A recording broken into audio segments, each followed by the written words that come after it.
See, man, in this life, drugs and money, they can have you fucking over your own friends. You can have some people you used to be real close to, and then they do something wrong and you guys never talk again. In this life, man, evil, it'll try to get you, but you can't let it hold you. You gotta be your own person, do your own thing. They used to sell dope out their mom's car.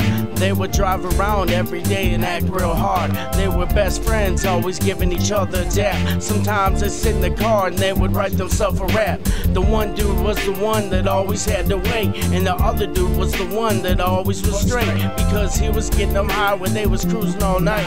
Next thing you know, they stopped for a fucking red light.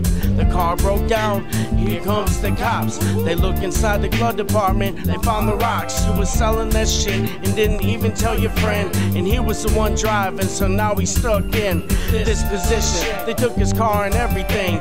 Do you know the rate of jail time for them little things? Some little rocks, some things that killing the world. The ones that make crack babies turn into baby girls, and they born looking at their mama like, why did you have to smoke that rock? Why'd you get high? And where my daddy go? He's been gone for a long time. The young kids were gone, but they had a strong mind. They stood together and they pleaded the case. They said, it's both of ours, and they looked each other in the face. They said, you swear to God you won't snitch on me? And then they found out his friend was a snitching degree. He was working for the law net a couple of days later, and he called up his best friend like, hey, I can see you later, right? That was the code name for go get it. And then he showed up and the cops were up in it. They ran up to the car, the windows were down. He had them tinted, but they was at least a quarter of the way down. And they smelled the weed burning because they had a hound. And they found the crack sack right under the ground. I mean, under the seat. They kept it close by his feet, but the kid never really had to carry heat.